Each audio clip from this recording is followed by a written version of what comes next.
Bom dia, bom dia, bom dia! Mais um Morning Call, o que esperar do mercado hoje? Eu sou o professor Wagner aqui da Francesca Educação Financeira e todos os dias a partir das 5h50 nós estamos aqui ao vivo para falar sobre fechamento de mercado no dia anterior e trazer as principais notícias que podem movimentar o mercado no dia de hoje. Sextamos dia 26 de novembro de 2021. Muito obrigado aí pela sua companhia. Você que nos acompanha ao vivo ou posteriormente gravado, deixa seu like, se inscreve no canal, compartilha esse conteúdo e na descrição desse vídeo também você tem acesso aí ao link para um dos nossos grupos de WhatsApp, onde você recebe esse conteúdo também em PDF todos os dias de forma gratuita antes das 7 horas da manhã. 5h55, iniciamos um pouquinho mais tarde o nosso Morning Call hoje por alguns probleminhas técnicos, felizmente deu certo aí, toda a questão estava sem internet aqui na região onde eu moro, voltou felizmente, seguimos em frente então olhando primeiramente para tudo que aconteceu no mercado no dia de ontem, tivemos aí o índice Bovespa novamente fechando em alta, chegando aí próximo dos 106 mil pontos, mesmo com menor volume obviamente justificado aí pelo Thanksgiving, né, o feriado de ação de graças lá nos Estados Unidos, que acaba trazendo aí uma menor liquidez aí para o mercado e também esse menor movimento, mas felizmente aí puxado também pelas ações de Petrobras que voltaram aí a se valorizar durante toda a semana, ajudou o pregão aí do índice Bovespa aí a fechar com uma nova alta após alguns dias aí bem complicados. Os investidores de forma geral aí continuaram atentos aí ontem à votação do texto base ali do Auxílio Brasil, né, que ele está ainda como medida provisória e inclusive foi aprovado aí já após o horário, né, ontem à noite a gente fala um pouquinho mais sobre ele. Ministros do presidente Jair Bolsonaro, a princípio, aí teriam relatado ao jornal O Globo, também aí que temem muito, infelizmente, aí que a PEC dos precatórios não seja aprovada na próxima semana, e isso também ficou no radar de alguns investidores. E por fim, ontem nós também tivemos aí a divulgação do índice de inflação oficial do país, do IPCA 15, né, que ele mede aí a inflação não do mês inteiro, mas pegando do dia 1º até o dia 15, olhando então essa janela e trazendo aí obviamente aí esse olhar aí para o mês de novembro. Inicialmente veio muito próximo, né, um pouquinho mais alto do que era a expectativa, mas muito próximo da expectativa dos especialistas. A grande preocupação ainda continua com a questão aí do preço da energia elétrica, que realmente acaba afetando bastante aí, e obviamente com todo o cenário aí de crise hídrica que nós temos, também continua preocupando nesse sentido. E os 2 dígitos de inflação para o ano já são aí uma perspectiva do próprio Boletim Focus e talvez tenhamos que conviver com essa realidade aí durante mais alguns meses, mas os especialistas e os investidores de olho então nessa movimentação aqui no país no dia de ontem.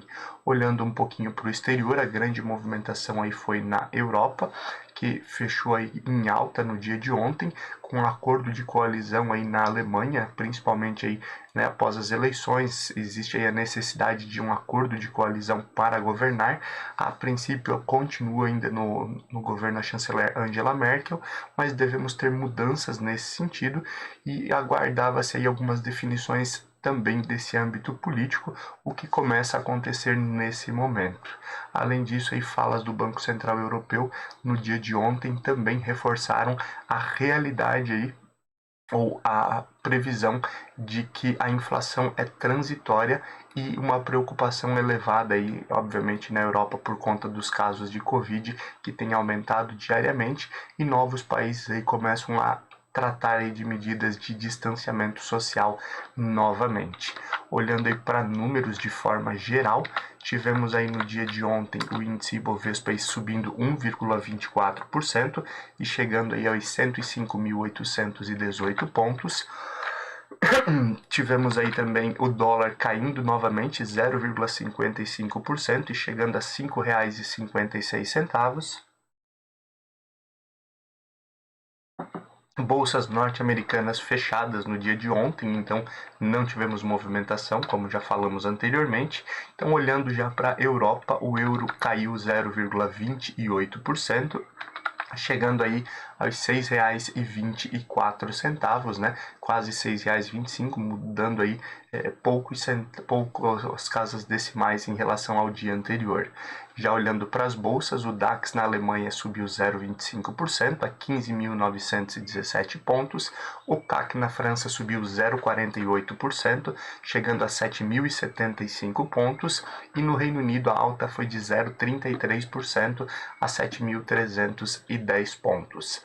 Olhando para a Ásia, fechamento de ontem, dia 25, então a China fechou em queda de 0,40% a 14.827 pontos, enquanto o Japão subiu 0,67% a 29.499 pontos. Olhando aí um pouquinho para o cenário de cripto, Bitcoin ontem subiu 2,47%, enquanto o Ethereum aí subiu 5,80%. Perspectiva aí de petróleo futuro para o fechamento aí de dezembro de 2021, também tivemos uma nova oscilação, nova queda, né? A expectativa agora fica por conta aí da reunião da OPEP+, onde pode haver alguma definição aí em relação ao aumento da produção diária de petróleo, mas ainda algo que será discutido, e uma pressão também dos Estados Unidos para que isso aconteça. O Brent, então, ontem a cotação futura dele fechou a $82,25, enquanto o WTI fechou a $78,08 o barril. Olhando agora um pouquinho para outros indicadores, o índice S&P 500 VIX zerado também por conta do feriado, né, e a falta de movimentação aí nas bolsas norte-americanas, no índice S&P. Então olhamos aí para metais futuro, onde o ouro ontem fechou a cotação aí para final de novembro a $1.791,40, alumínio futuro a $2.716 e o ferro refinado subindo um pouco, mas e se mantendo aí nos últimos dias na casa dos $94, fechamento igual ao dia anterior a $94,33 a tonelada. Olhando também aí para o fechamento das ações que compõem o índice Ibovespa, tivemos aí no dia de ontem as principais altas por conta de Gol 4, que subiu 9,68%, chegando a R$ 17,10. Bepan 4, Banco Pan, voltando a figurar aqui entre as principais altas, subindo 8,27% a R$ 12,20. CVC-B3, CVC Brasil, subindo 6,86% a R$ 18,81. EZTEC, EZTC3, né, é Z e não X ali, erro de digitação, a 5,57% de alta, chegando aí aos R$ 19,13. E BPAC 11, BTG Pactual, também subindo 5,35% e chegando aí a cotação de R$ 21,65. Olhando para as principais quedas que compõem o índice, nós tivemos aí frigoríficos e empresas voltadas aí à área de saúde entre as principais quedas. Marfrig MRFG3 caiu 2,86% e chegou aí a R$ 27,45. JBSS3 também caindo 2,45% a R$ 35,37. GNDI 3, que é Notre Dame Intermédica, caindo 2,16% a R$ 68,58. RAPV3, que é Rapvida, caindo 2,07% a R$ 12,27.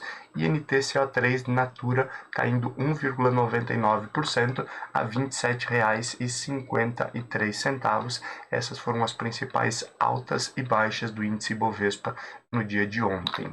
Olhando um pouquinho para a agenda de indicadores, hoje aí nós temos a divulgação aí da geração oficial de empregos, CAGED, e o índice de empréstimos bancários aqui no Brasil, olhando um pouquinho para esse movimento aí das instituições financeiras e, obviamente, a confiança também, né, tanto das instituições quanto as pessoas que buscam crédito, visto aí que também aí é um movimento que durante a pandemia teve uma oscilação, muitas pessoas com receio de buscar crédito e perdendo aí a confiança, que poderiam talvez perder emprego e outros problemas, e também uma certa desconfiança e um risco maior por parte das instituições. Então vale a pena também ficar de olho nesse indicador que reflete um pouco aí dessa confiança no país. Agenda internacional: hoje nós temos novamente feriado nos Estados Unidos, como já falamos, temos discurso de membros do Banco Central Europeu, importante sempre manter o olhar nesse sentido, ainda mais com as novas falas aí de que não deve haver nenhuma, que a inflação ela é transitória, na Europa como um todo. Temos a confiança o índice de confiança do consumidor na França também, e o lucro industrial na China, que é divulgado também no dia de hoje, então vale a pena ficar de olho nesses indicadores. Olhando um pouquinho aí para aquilo que movimenta o mercado financeiro em âmbito político no dia de hoje. Ontem, então, como nós já falávamos, o texto base do Auxílio Brasil foi aprovado na Câmara, né? Então, agora temos os próximos passos. É necessário, inclusive, como a princípio aí foi aprovado como medida provisória, né, para que seja aprovado o Auxílio Brasil para o ano que vem, é necessário aí que, para não perder esse valor de medida provisória, é necessário que o texto tramite nas duas casas, ou seja, agora vá para o Senado, Senado aprove sem mudanças, ou se houver mudança ela volta para a Câmara também, e seja então aí sancionado pelo presidente Jair Bolsonaro após todo esse trâmite até o dia 7 de dezembro, senão ele perde aí a validade de medida provisória e teria que partir para uma nova votação. Uma das vitórias do governo, também falando aí no texto base do Auxílio Brasil, foi que o relator tirou do texto aí o reajuste automático pelo IPCA. É algo que estava previsto inicialmente aí pelo relator e que era contrário aí à base aliada do governo, que conseguiu então derrubar essa parte aí do texto. Aguardamos então os próximos passos, e isso pode mexer com o mercado também. O Congresso avança aí no projeto de viabilização das emendas de relator, inclusive o próprio presidente do Senado, o Rodrigo Pacheco, se reuniu com a ministra do STF, a Rosa Weber, para discutir o fato.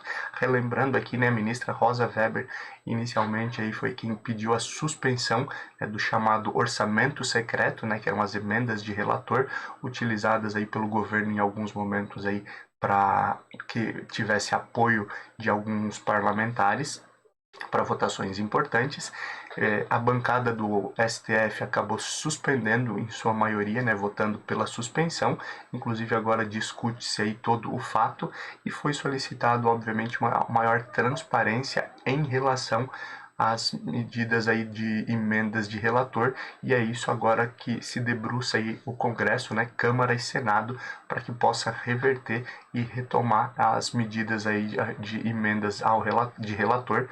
Aguardamos também que podemos ter na próxima semana novas definições nesse sentido e um avanço aí nesse sentido aí para o Senado também buscar essas liberações junto ao STF.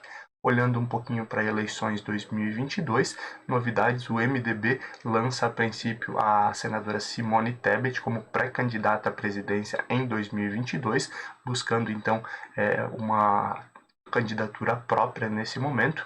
A princípio aí ela tem até o mês de fevereiro aí para se desvencilhar de algumas situações e aí se colocar apta aí a candidatura à presidência, ou ela sai candidata aí novamente ao Senado ou algum outro cargo, mas a princípio o MDB deve sair com candidatura própria também em 2022. Enquanto isso, o ex-juiz e ex-ministro Sérgio Moro costura algumas alianças também com esse olhar aí de candidatura à presidência em 2022. Temos aí diversas situações acontecendo e tudo isso mexe com o mercado financeiro, que busca aí uma terceira via ou mais opções aí em relação à votação, né, para a presidência no próximo ano.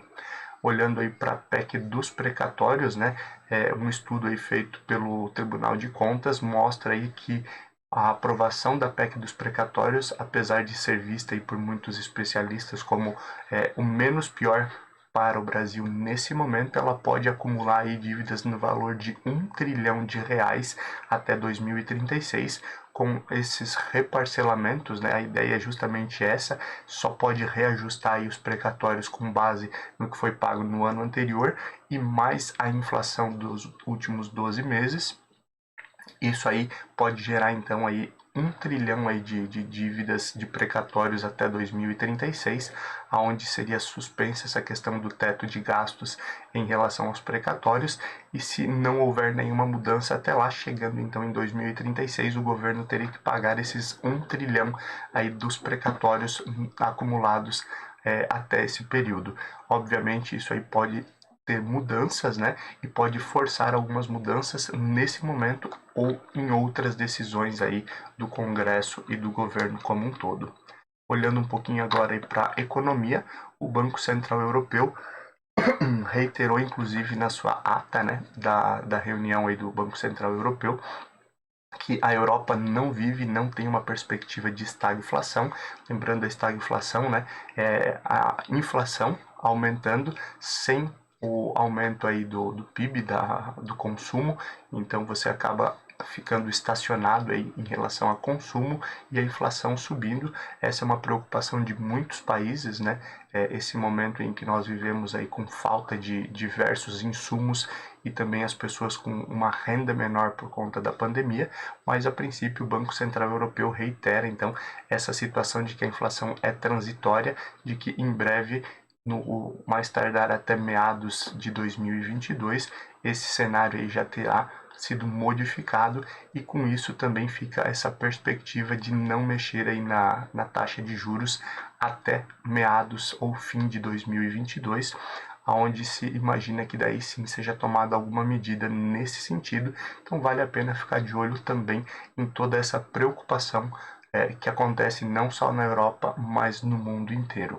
Bancos aí de forma geral, principais bancos do país tentam reter aí profissionais e também investidores, né, que tem saído bastante aí por conta do aumento aí de agentes autônomos de investimento. Isso traz aí dificuldades para o setor, olhando para esse cenário aí financeiro também, o mercado financeiro como um todo. Então também é interessante ficar de olho nos movimentos que as instituições financeiras aí farão para reter talentos e principalmente para reter investidores, evitando aí que eles levem o recurso aí de uma instituição para outra. Vimos aí grandes escritórios inclusive brigando aí por assessores e por clientes de forma geral. Um estudo aí aponta também que o Pix favorece aí o acesso aí dos consumidores de baixa renda a diversas situações, e principalmente aí olhando para o dia de hoje, né, Black Friday, o dia da Black Friday, que começou a história toda lá nos Estados Unidos após o Thanksgiving, né, após o Dia de Ação de Graças, aonde se expandiu para o mundo inteiro essa questão de ofertas, e o Pix agora então traria maior oportunidade para esses consumidores de baixa renda. Óbvio, ainda muita coisa acontecendo e o momento não é tão favorável em relação aí às aquisições, visto aí que a economia brasileira, principalmente, aí está com maiores dificuldades, né, pessoas com uma renda menor e a inflação, infelizmente, aí pressionando muitos preços também, mas um bom movimento, e ainda teremos outras fases do Pix, e com certeza esse é um movimento aí sem volta e que mexe bastante aí com o mercado financeiro como um todo. Estudo aí da Comef, né, que tem aí, a Comef é o presidente do Banco Central e os diretores que fazem parte, indica aí um maior apetite a risco pelas instituições financeiras. Então, por isso, importante também aquele indicador aí de empréstimos bancários que falávamos anteriormente. Esse apetite por risco normalmente aí significa assumir mais riscos em operações de crédito, então também isso pode movimentar aí o mercado financeiro como um todo. Fechando aí a nossa parte de economia, né, em meio ao aumento de casos de Covid em diversos países do mundo, a Anvisa recomendou aí que o Brasil exige o comprovante de vacinação para turistas. Inicialmente não foi algo aceito pelo governo, mas podemos ter desdobramentos ainda nesse sentido, então vale a pena ficar de olho nessa situação também. Continuando aqui, olhando um pouquinho para cenário corporativo, uma cervejaria espanhola, a Estrela Galícia, né, anunciou investimento aí de uma nova fábrica aí no estado de São Paulo. Será aí o equivalente a 2 bilhões investidos, e a princípio a ideia aí da companhia da Estrela Galícia é que até 2023 ela tenha a produção aí completamente aqui no Brasil para a demanda, né, aqui do país. Isso obviamente mexe aí com outras cervejarias aí e com o mercado como um todo, principalmente aí a gente sabe que a própria Heineken também que vem crescendo bastante aí a sua participação e tirando um pouco da fatia da Ambev, anunciou fábricas em Minas Gerais e um centro de distribuição no Rio de Janeiro. Isso acaba trazendo maior competitividade e também maior concorrência, aí, principalmente para a Ambev, né, a maior cervejaria aí do mundo e aí brasileira.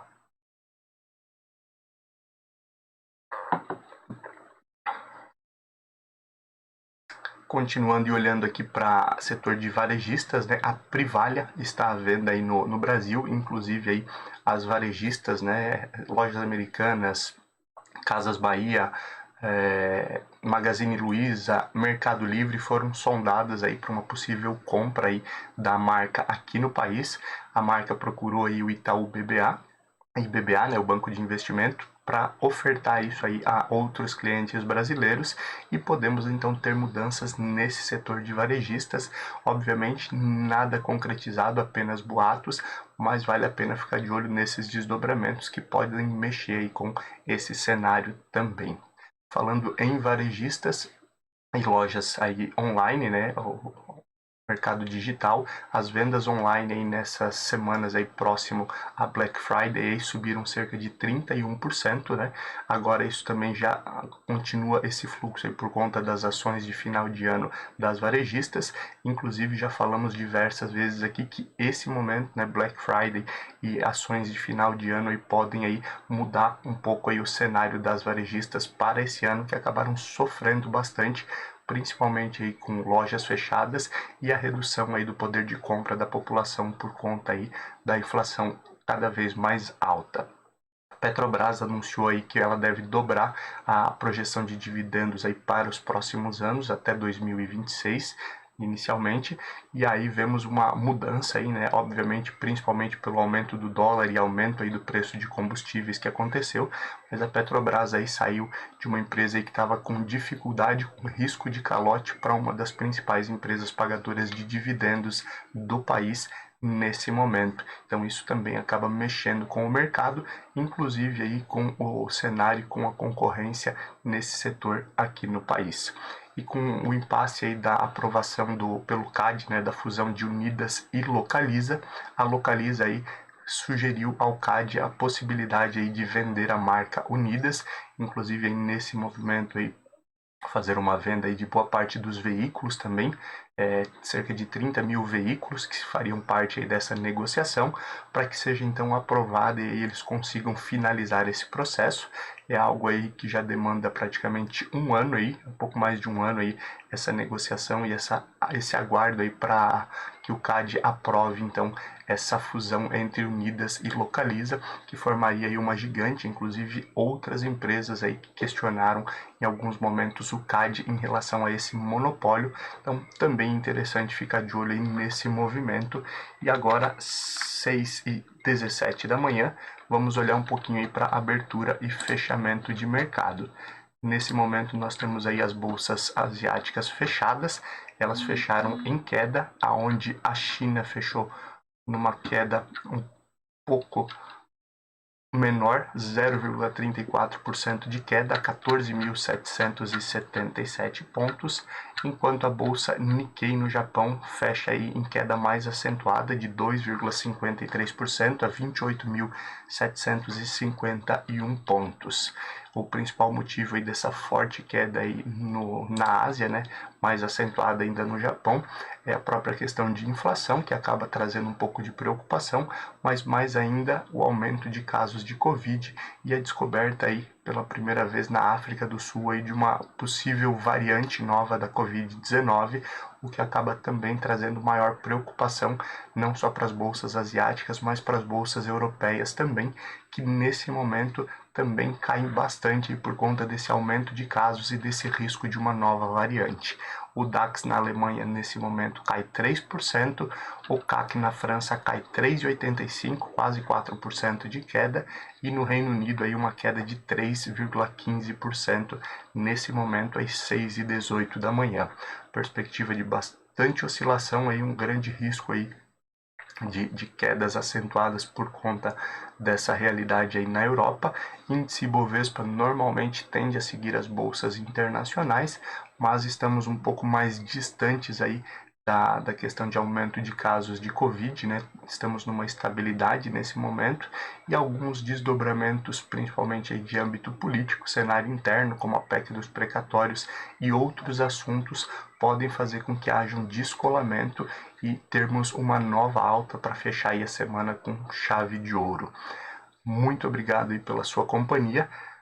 Hoje tivemos aí um contratempo aí por conta de internet, começamos um pouquinho mais tarde, mas uma boa sexta-feira, bons negócios e até na segunda.